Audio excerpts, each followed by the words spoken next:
Again, welcome to Balanced Literacy Components through Distance Learning. And this is a visual that might really help your students. Also with young kids, we have the visuals there. Steph and I really want your questions. We really want to hear from you. And no question is too big or too small. And I promise you, if you think it, someone else is thinking it. Again, with this Google Meet, we're really wanting to have a collaborative learning environment where we can discuss and collaborate. So we are going to try out this long wait time that we have these days. And we're going to see how things roll. Okay. Next, we have just a couple of tips for you. These are the things that Stefanie and I really want you to think about throughout our time together. Starting small, staying simple. How can you begin in your comfort zone? Not staying there, of course, but where can you begin and where can you move after you begin in your comfort zone? And we really want you to think about how can you always keep in mind the student view? What are your families seeing? How many clicks are they having to click? How can you team up with your colleagues and just try things out, and just making sure that we stay kid-friendly, user-friendly throughout this process. Continue building your Google Meet classroom community. And Steph, why don't you share a little bit, well, tell us so the whole group knows kind of your very unique opportunity right now. You're sharing two roles right now. I am. I'm actually the instructional specialist, but we have a teacher that's on maternity leave. And so I have stepped into the role of a second grade teacher. So I've been doing all second grade work with the other teammates. But so I'm doing Google Meets at home, set up a little area. But one of the things that all three of my grade levels we talk about, some of them are getting a little discouraged because they don't have anybody join their Google Meet. They may have one. And so one teacher, we talked today about it. And so she decided to send out a survey and found out that the time she had chosen was just not a good time for her families. So she changed the time. And so she's hoping when she does it again on Monday that she'll have a bigger turnout. And so sometimes you just have to look at maybe the time, be a little bit more flexible with your time. And then we have some that even if you just have 3 kids jump on, that's 3 kids. You're helping 3 kids that may not have gotten any help that day. And so you kind of have to think about it in a positive way, not, oh, I didn't have anyone join, but how many kids did I help today? So kind of looking at it like that. But you'll kind of see that more kids will continue to jump on the more you give the opportunity. So don't give up. Thank you. And then next we have reach out to your tech coach. And, I run into some teachers, I think everyone knows who we are right now, going into week 6, believe it or not. But just in case, I have a link there so you can find out who your person is. And the thing that I just wanted to really mention is, we are here to practice. We're here to work out logistics with you, find solutions, etc. Steph, would you like to share just the 1 or 2 things you and I worked out, we jumped on for a couple of seconds, making sure you were ready? Yes. Well, we had a math Google Meet on Monday, and thankfully Steph was in there with me. And we were trying to figure out how to make the screen because I didn't know how to do the 2 screen or split screen. And so actually, Selena, I've watched your video since then, but at the end of it, Steph and I was able to debrief, and we figured out how to see the 2 screens. And then with her sending me a picture of what she could see would help me figure out what my kids were seeing versus what I would see. So that was really helpful. So sometimes maybe just even having your tech person jump on a Google Meet with you, that's a great way to you can see what the kids are seeing and be able to help you at least at the end, or during it, because Steph helped during it too. Okay, so with that being said, I'm just going to tell you that I have been telling and asking everyone I know, I would love to be in Google Meets, and just, I miss people, I miss friends. I miss kids. I get on with Selena's little boy just to make me smile, and I get to, hang out with Steph's kids by watching her kids. So know that your tech coaches would love to join your Google Meets. The other thing that Stefanie and I have really been thinking about is always have in your mind your face-to-face classroom, okay? Like whenever you're trying to figure something out for distance learning, think back, how did I do this before? Like, how did I always do this? And those are conversations to have with your colleagues, those are conversations to have with your tech coach. And I promise you, we will figure out a solution for you. We will figure out how you can, get your overall, your goal, okay? You heard Stefanie mention splitting screens while you're in Google Meets. And I really want to encourage you. I cannot encourage you enough to just every day, I know our schedules are crazy, but if you go to our either Facebook, Twitter, or Instagram, and you look at our tip of the days, those are going to give small chunks of really valuable, helpful information. And what Stefanie just shared with you about splitting your screen, we have on this was the whiteboard is another option. The particular one that I did a screenshot for is another option for you with whiteboard. So we're going to move on to the next thing we want to talk about is just when you're in with your students in Google Meet. We all know this quote, no significant relationship or no significant learning occurs without a significant relationship. And this is something that I've been collaborating with a bunch of teachers is how can we continue to strengthen the teacher to student relationship during this time. And so I'm going to let Stefanie share some things that she's doing. But then I also want you to either, if you have an idea, I know that there's a lot of ideas represented here. If you feel comfortable coming off of mute and talking or dropping your idea into chat. Okay, so Steph, go ahead and share what you've been doing with your second grade class. All right, yeah. So the first few minutes of every session, I let them talk, or I ask them maybe how their day has been, or if it's on a Monday, what did you do for the weekend? Of course, Easter just happened, so I asked if they had any Easter egg hunts. They go outside. So just kind of having them talk and just asking them questions. And then they're pretty willing to share, and they take turns. So it's pretty nice, but just kind of letting them talk to each other or ask a question to their friends, because they don't get to see anybody either, and I'm sure they're just as stir crazy as we are. And so just kind of just letting them talk, really. Thank you. Appreciate it. Next, we have something from one of my favorite behavior specialists. His name is Lane Pethnick. And if Selena, if you click the video in the bubble there, it's a very short 1 + 2 = 3. You're never going to look at that simple math problem the same after this.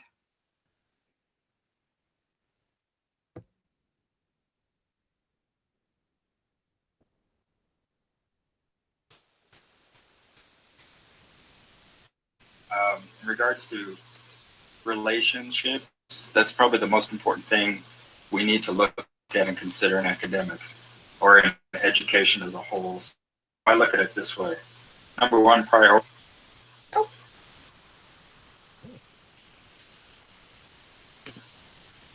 for our schools should be social emotional health of our children. Second priority should be behavior and helping our children with behavior and teaching them the things that they don't currently have. Third priority is academics. So if you look at it, it's simple math. 1 + 2 = 3. Without 1 or 2, we don't get through. Relationships are vital. They aren't just important, they are the key to education. Okay. So I mean that's what we're dealing with. We're dealing with student behavior. We're dealing with students not wanting to be engaged. Steph, would you like to share a little bit about how you have engaged your students, or how you have changed things up for your students?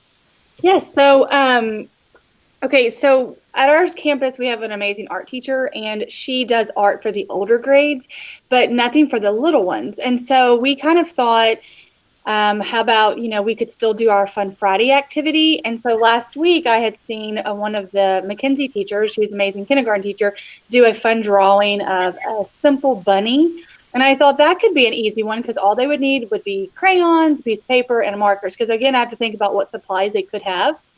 But I just said, hey, jump on. We're going to do this really fun art activity for our Fun Friday. So something kind of different, not necessarily academic. They are following instructions. They have to go in order. But just something fun, too, that kind of just builds, again, that relationship, or just them, having fun, our Fun Friday stuff. So it's another thing to do.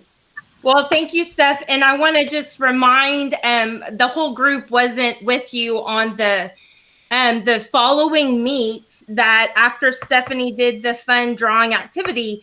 Tell us what you saw with your students, your number, what happened there. Well, I did a math one the following Monday, and again, I kind of give them what they need to bring or have, and we had 9-10 kids, so it pretty doubled, I guess, and so it was nice. I like seeing their little faces on the screen, but I mean, they just kept popping up, and I was like, oh, look, I get just as excited, or probably more excited than they are, but it's pretty fun. But yes, so I think if I could make them more, engaging, then the more people I could probably get more kids on. So. Yes. And Deanna, thank you so much. I'm going to read off what you have. Ideas for relationships, have show and tells, introduce pets, introducing your family members, celebrating birthdays, having a healthy snack together, all before the actual teaching time. Thank you so much. And Deanna, those are great ideas. I'm going to open up the chat. Just as you're thinking, just please feel free to drop other ideas into chat for building relationships with students. Okay, next we're going to move on to all of the literacy components. We have the very first component, of course, is reading. And, I have the perfect model of getting creative, using props, pets, visitors, using our digital library. And Katie the Grady, that's what we call Katie, she has shared with you all of her read alouds that she's been building. She's been building a bank of read alouds, and I asked her for her collection. And so you can see that's just one of her read alouds. And then we provided the link for you there. We hope you have fun with figuring out what props or what animals to add to your read alouds. Also, we want you to consider looking at your variety. How can you change things up? Independent, echo read, partner read. I'm going to let Stefanie share with you a little bit about Raz Kids, and then also what can you do in small groups? How can you utilize your small groups inside of your Google Meets for read alouds? Okay. Okay, I'm still learning about Raz Kids, but I did set up an account. It is free right now, so you guys could go on and sign up for Raz Kids. But they're all digital leveled readers, and so you can click the readers for your kids to see on the screen. I also think that you could probably do the HMH, the Start Right readers would be another great resource, since we have those too. Since I've discovered the split screen now, you could definitely have the story on one side. You could see the kids reading on the other side, and they could be able to follow along or read for your small group reading if you venture for the guided reading part, or if it's just reading as a whole, you could then use those as well. But Raz Kids has different leveled readers for you to be able to show your kids. And can you share a little bit about your kindergarten teacher, how she has set up her guided reading groups? Yeah, so she's doing guided reading one group every day of the week. And so she's hitting all her groups. She does not know. We talked actually just a little while ago while she was here about the split screen, because she actually took the books and put them onto large anchor chart paper and had each row a different color marker so that they would know that it was a different line, and then who would be reading it. So they were kind of working on the core reading. And so she was doing that, but she's going to start looking into the split screen too, because she thought that would really save her. But she's pulling groups every day, one group every day of the week. So, and again, she's gotten 4 kids in each group showing up. So she's got a good turnout. And you can see what Selena dropped in for you. She dropped in the video on showing you exactly how to split your screen. Again, just a reminder that if you pull, I see how excited you are, Steph. If you go ahead and pull everything from chat now, and it'll be there for you later. Okay, moving into a next part of literacy is writing. And I do have a little special surprise for you. We're going to have a star student here. He's one of my favorite students in the world. And you're going to get to see Selena's son teach you about something. But we want to think about what authentic writing opportunities can you provide for your families. So be thinking about that. There again, the chat is there. So whenever you have an idea, please drop it into the chat for us. You know, what are you doing with your students for authentic writing? Meaning away from a worksheet, away from just typically like filling in a blank, okay?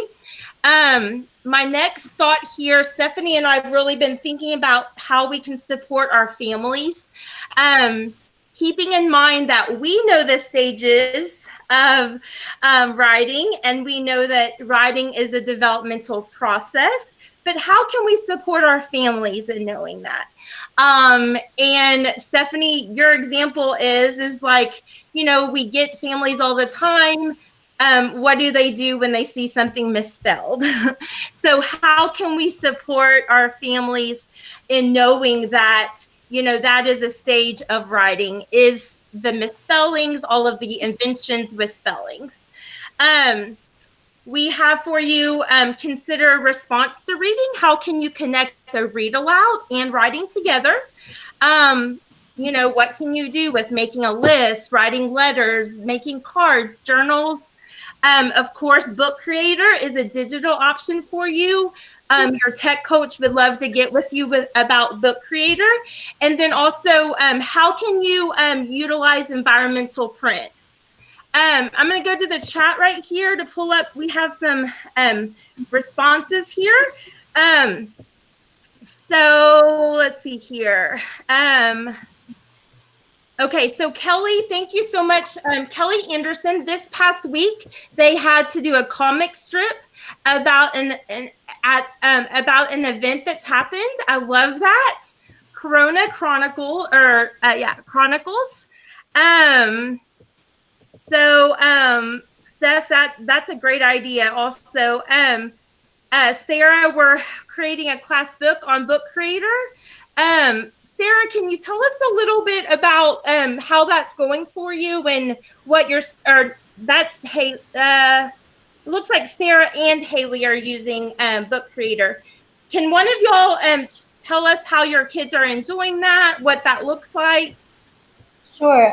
Book Creator, we were using Book Creator before this whole thing started. So the kids were kind of used to it.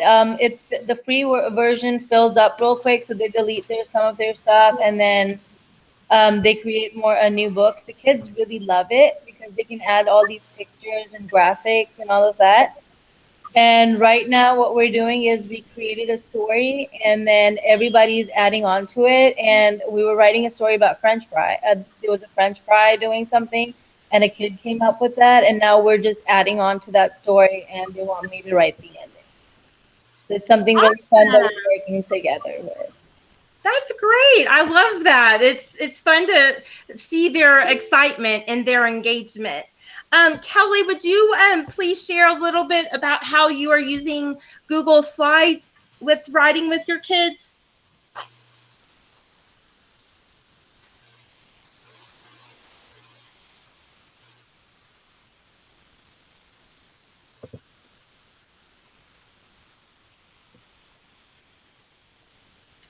I'm gonna go down to her. Let's see. Kelly has a Google Slide template. And she's, she would love to give it to anyone that would like to use it. Okay, would anyone, can you hear me now? I'm sorry, I thought you could. Oh, yeah. Now we can hear you. Thank you. Okay, would you like me to show you the template that I'm using? Or just put a copy of it on the, would you like me to put a copy of the template on the chat box, or would you like me to show it on the screen now? Why don't you just drop the link in the chat? That would be great. Yeah. And tell us how you are utilizing it. I've been having students keep a daily, they have to do at least 3 entries a week of, I teach junior English, and they have to teach keep at least 3 journal entries about their feelings, what school feels like from the time we started right after spring break through now, just to share with their children and their grandchildren when they're older. And last week I had a student comment, "I am so sick of this question. I'm writing about it because I have to." So I thought, okay, what can I do to change that up some? And thank you for being so honest. And anyway, I thought, why not have them do a comic strip? Because they're using Bitmojis, and they have to give at least 3 lines of dialogue. And and I've had a lot of response, and some of them, it's just fun. It's just meant to be fun and interactive, and they're actually engaging with it more so than what they've been doing for a while. Anyway, that's the whole slideshow. It's not just the template, but you can go through. It's slides, I think 9 and 10 are the comic strip template, if anyone's interested. Perfect. Thank you so much, Kelly. I love the connections you're making with your students. Okay, so Regine, I would love to share your letter idea, but I think it's going to be more powerful coming from you. You cannot get more authentic than what you are doing. So please share what you are doing with sending your students a letter and then also providing an envelope. Thanks. Kind of old school that way, but I was really missing and seeing their literal writing, because before we had left for spring break, they were rocking and rolling with it, and I was like, oh my gosh. I mean, it's cool that they're learning how to type and everything via the distance learning online, but I was really missing their just physical handwriting. And so I thought, well, maybe if I wrote them a letter and then put a self-addressed envelope, and then I also folded up a piece of paper that they could write the letter on that had the format with the 4, it labeled the 4 different parts of the letter. And so I did, and I sent that out, and I got my first letter. I just sent it out a week ago. And so I got my first letter back, and it was from a girl that I haven't really heard a lot about. I knew she was doing the work. She wasn't online. She's been doing the packets. But so it was exciting to get that in return and see that physical writing. So I'd like to do, I want to find a way where I can see their physical. I guess I could ask them to, because I had them come and pick up spirals, from school. And I was wondering if maybe I could have them write, and then a parent take a picture and send it to me.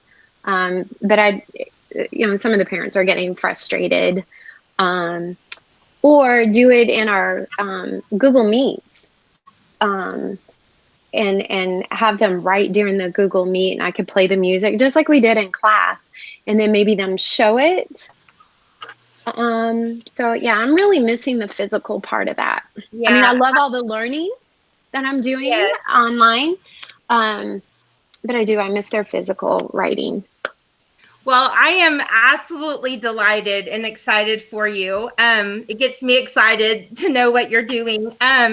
So everyone look at Selena. One of the strategies that I'm going to have Steph share with you later is that she tells her second graders, show me the answer. So Selena, do what you just did. Like if you're in a Google Meet, I mean, you can have students show you the answer, you know, and there are other ways.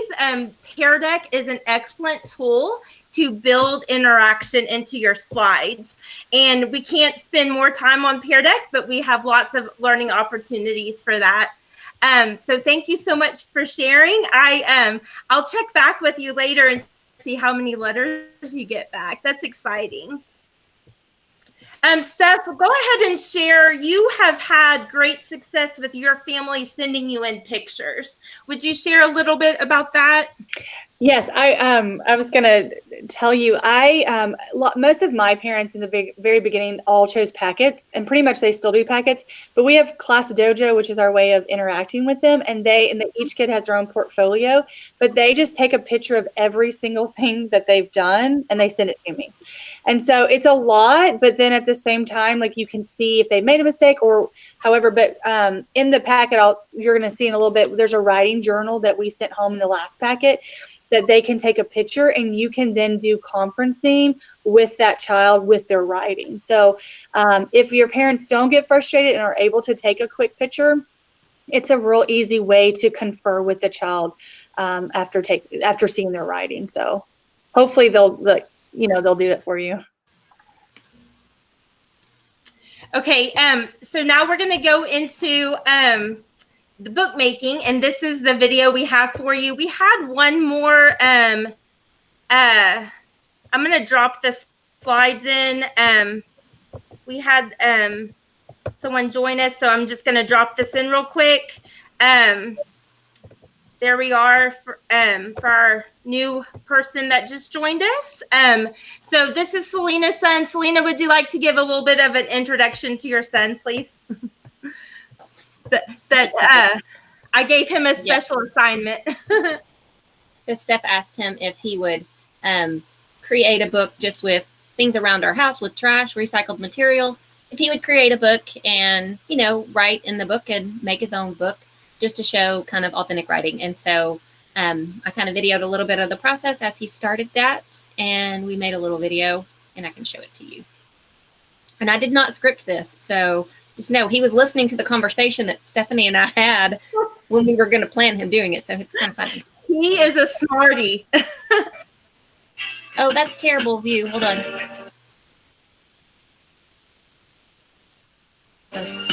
Try and make it bigger. Kids like to write on other stuff besides just these are the things, because it makes them have more interactive and fun ways to write.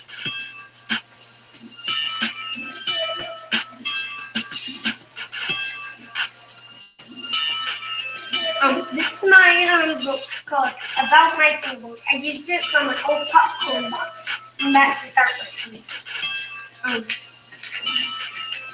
The fingerboard is like a skateboard, but it's small enough to fit on your phone, so you can play around with it and do tricks.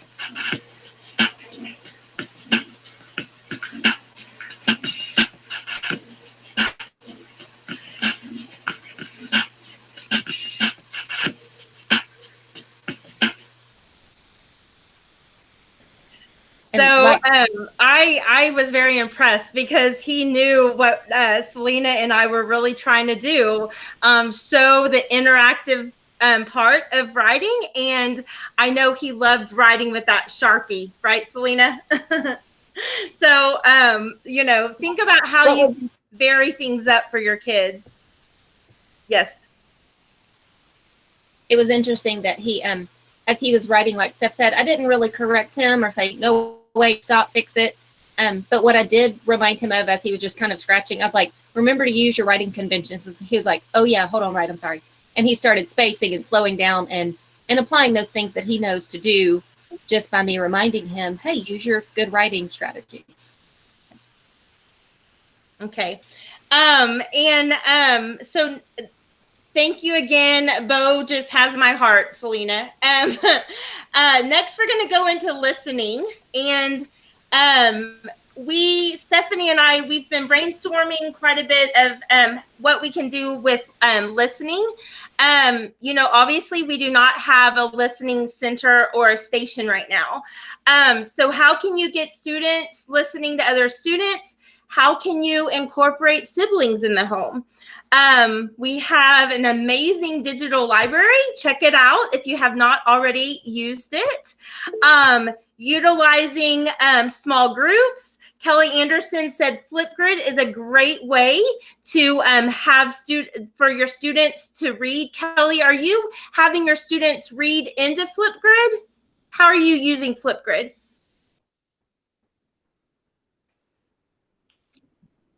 I've had them write poems, and they've read their poems and present them online. They've had to read responses and listen back to them. In the past, I haven't had them do it now, but in the past, as part of their editing process, I've had them read what they've written and listen back to it to see if they catch any verbal errors that their eyes aren't seeing. And for the auditory learners, that's the best form of revision they can do. But you can also make it to where they can talk back and forth to each other and reply. I mean, it's just great. Thank you, Kelly. Those are some amazing, really great tips that you have already utilized Flipgrid for. I know that your students are more engaged in the process when they have that tool working for them. I do want to remind you guys that we have a video session, and we go over many, many different ways that you can utilize video. And it is going to be in our schedule for next week. The very last thing I have for you here is the link here. I am going to tell you that Region 10, they have been putting out some really excellent webinars. So a couple of days ago, I attended a webinar specifically designed for K1 and 2. And so Selena, if you want to go ahead and click that link, and then we can move on. But this is a list of different, just different libraries out there. And then also the podcasts listed, educational things, music. They even have a little bit of meditation there for kids. How can you get your students relaxing? Things like that. So thank you, Region 10. They are really providing some really great webinars for us. Going into, before we go into the next section, Stefanie, there was something that you were going to mention when you were planning for next week, dealing with your students responding to a read aloud. What was that?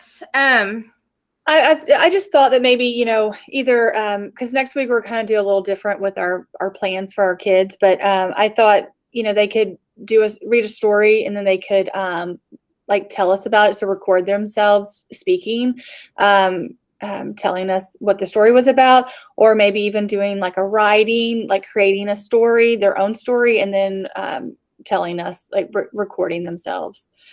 Just another way for them to share their reading and writing. Thank you. And there again, we're really trying to make this a collaborative class, even though it's not as easy as face-to-face, but we're doing an excellent job today. If you have strategies that connect your read alouds to writing, or any other strategies utilizing videos in your class, how to make things more engaging for your students, we would love for you to drop it into the chat as we move on to the next topic. Next, we're going to pull up for you. We have, after listening, we have speaking. And like I just mentioned a few minutes ago, we really have several different options for you. So look for our recording videos session next week. And then some of the things that Region 10 mentioned in their read aloud is how can you look at story structure. Those are some really great sentence stems for you.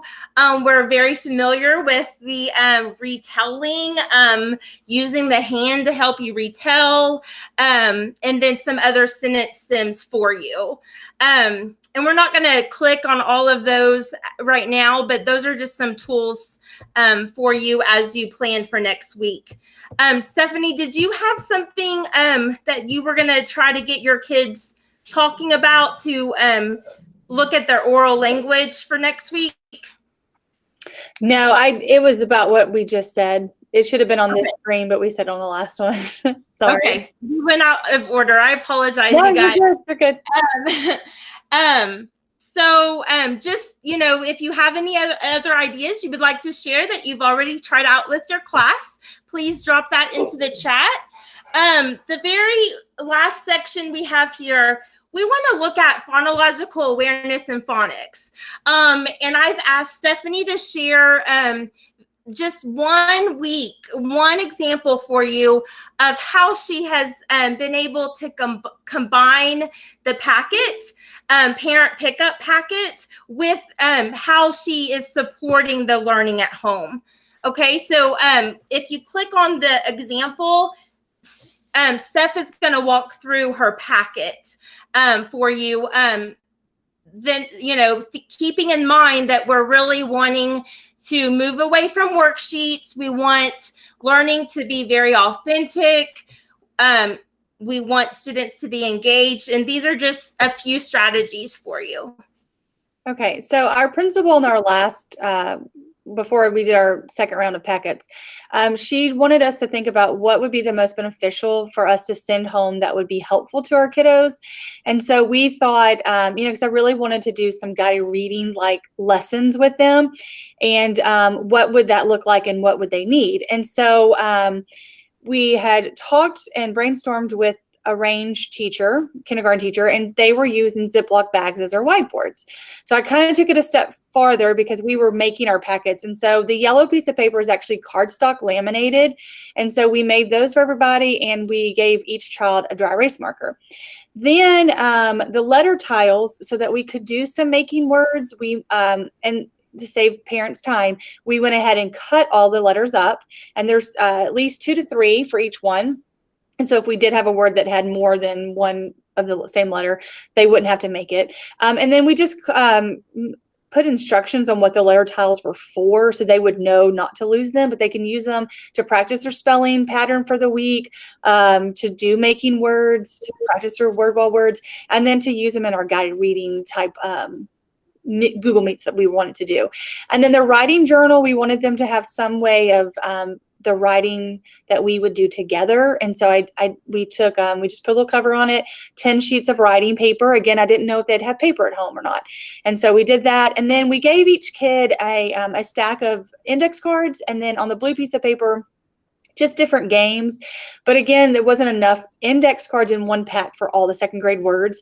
And so we thought, okay, the new words that we've been giving out in the last, couple weeks, or any words that maybe you still don't know, those would be the ones you'd put on your card, and then just several different kinds of games that they could play. Sorry, I'm in my classroom, so my lights go out constantly. And so these were just things that we thought that would be handy and easy, and they all fit into a nice little Ziploc bag. So that's okay. So Range Elementary, I know that you guys are on here. So someone from kindergarten Range, if you could please share some of the ideas that you've been doing at home. Someone from kindergarten, or Brenda Shields, you're also on there. So I'm putting Range on the spot. Sorry. I'm this is Sandy Simmons. We put the words that we were learning for the week. We made slideshow, and so we would have them read the word and spell the word, and then we also sent home letter tiles, and they would build the word, and then they would check it, and then they would write it 3 times. So those were some of the things, something that we were using similar. Okay. Thank you for the perfect transition into our next topic. Sandy, would you like to tell the group here what you have done with Alyssa Tubbs' videos, with you keeping in mind that your students want to hear your voice, they want to see your face? Can you tell us what you've done with the foundational piece with the videos? Yes. So in our overview, Elisa puts her video, but she also puts the slides. So I've taken the slides and used the Screencastify to record my voice so the kids hear my voice. And evidently they get really excited about that. Our school nurse, I have her twins, and she said they were so excited when they heard my voice. So that's an idea too. And then you don't have to make the slides, they're there for you. Perfect. And then can you share, remember a while back on one of your very first Google Meets, what you did with your students, how they showed you the answer? Just tell the group like what you did during that process. So I just pulled up the slides and in Present, and we went through the slides, and I just gave them instructions on what to do. And in their packet, they had the recording sheet. And so once they did what they needed to do on their recording sheet, then they would just hold it up and show me so I could see their responses. Okay, thank you so much for sharing your passion with us. Okay, in just a minute, Steph is going to share something very simple that you can use tomorrow. But first, I want to go back to Katie. Can you share a little bit about what your teacher's doing at Florence? Oh, sure. Just Stefanie was talking about making words. So I posted in the chat a digital option just because I know we probably have some parents that already have technology, so they don't have the need to go up and grab a packet. So to kind of do the same concept, I included a Cecil activity that one of my teachers created for magnetic letters. So kind of replicating that. She kind of reuses that activity for her high frequency words throughout each week and everything. And then we also talked about, using this for guided reading and everything. We haven't gotten that far as to guided reading, but, that's one of the reasons why I'm here. So that way I can share with my teachers, but just wanted to drop that in the chat for others. Perfect. And then who would like to share about Book Creator? It looks like someone asked, is Book Creator only for K through 2? That's a great question.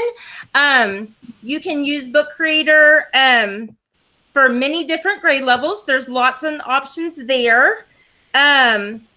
Katie, thank you for asking or answering the question about where to find Book Creator. And then Regine, would you like to share a little bit just how you're using Seesaw? Some of maybe your favorite one activity of how you're getting them to engage with you. I've been using, and I'm brand new to all this technology. It's like really been scary but fun at the same time. I've been using Seesaw a lot, and I'm actually thinking about making it my sole platform, but I have been using the activities where the kids have to record themselves.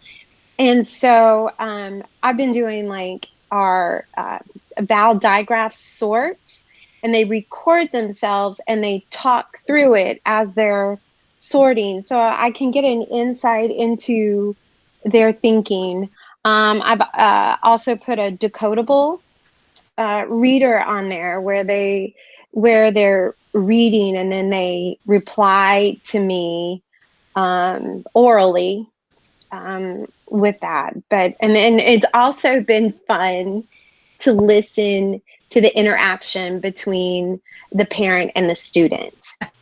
And so what's the funny part about that, right, Selena, is that they're understanding how frustrating it is when the child can't get the word for the first time and they're having to tell them the word over and over. It was funny because one of the parents was like, giant, it's giant. It's giant. Like she was really upset with her. But she did a good job. So that's, I know you told me to do one. I'm sorry. I get really excited. No, But it's also good to hear their voices. It's so good to hear their voices. Yes, and we appreciate hearing your voice. We, don't apologize. We love the collaboration that's happening. Steph, go ahead and share what you have here in the chat.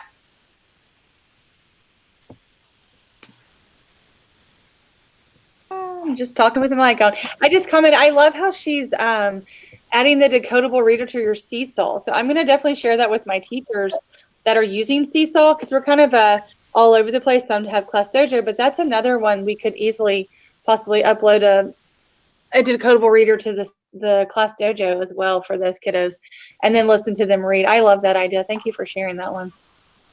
Yeah, and there again, Dojo is very similar to Seesaw. Yeah. Go ahead, Nina. I had a thought when Katie was talking a while ago about providing them, like there's an app, the magnetic letters. If kids don't have that, but there's also ways to do that same type of thing. I think of like in Seesaw or in even a simple Google slide, if you make text boxes with the words or the digraphs or the letters, that those kids just simply then click and drag those to make words. Mm-hmm. So you can either create those or find them in Cecil. You can find them already there as activities you can steal and use with love within your class. Yeah. Okay, so the last question we have is, how can you utilize what you already have, transferring it to your virtual classroom that you've already created that we're starting week 6 in. I cannot believe it. And then, so I'm going to open up the floor for that last question. And then the very last slide just is more resources for you. I screenshotted some of the different topics. This is from Region 10 again. They have like 10 more categories, but you can see social stories, lots of Spanish resources. That resources for you to utilize and give to your families whenever you find something that would work for your class. I'm going to go to the chat here. Let's see here. Katie, thank you so much for the reminder. We really want you to please do not hesitate in reaching out to your instructional technology coach. We would love to problem solve with you and get you going on some new ideas that you might have from this session. And it's 3:50, you guys. If there are other ideas or anything else you would like to share with the group, we would love to hear your ideas and comments, feedback. Steph and I, this is brand new for us, and this is a brand new class. We would love to get your feedback. So I'm going to do the awkward wait time. That feels really, really weird.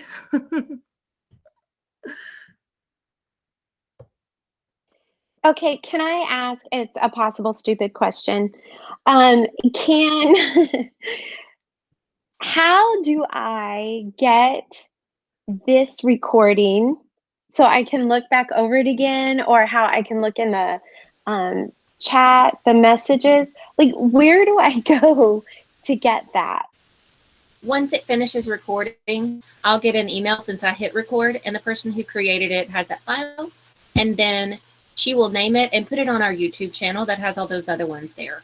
And so the Instructional Technology YouTube channel, it has the recordings of the past meets that you might have missed. Oh, thanks, Selena. This one will be there. Give us about a day or so to get it processed and uploaded. Okay, no, can I ask another question? Okay, so that the technology YouTube, where do I find that? On YouTube? You can. Kara, do I find it, or do I find it in our thing? To me, the easiest place to find it, Regine, is if you go on our Mesquite ISD website and go to our page. There's going to be a link down there that will push you to our social medias, and that's a little bit easier, in my opinion, to find it. Sure. Okay. Thanks, love. Hey team, would one of y'all put our distance learning page on there? So Regine, I don't know if you've seen that before, but we have a distance learning page where we're putting tips and tricks and links to curriculum pieces all on that distance learning page on the Mesquite ISD website. It's under instructional technology. So if you go to For Staff page and go to instructional technology, there's a distance learning page off of that.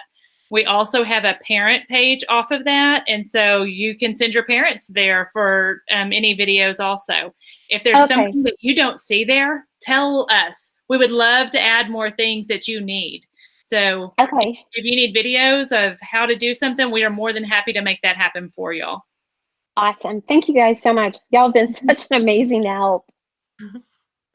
Well, thank you so much, you guys. Is there any other questions or feedback or an idea you would like to share with the group?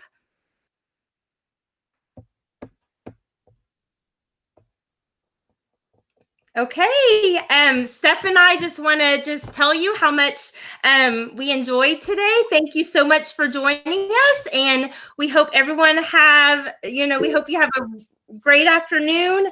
There's one more thing. Selena dropped the link. We have the YouTube channel in the chat. We also have where to go for all of the past sessions. Steph, would you like to share something? Yeah, thanks, guys. This was fun. I hope you got at least a few things out of it to bring back to your teachers or to use with your kiddos. Okay. Thank you. Bye-bye. Bye.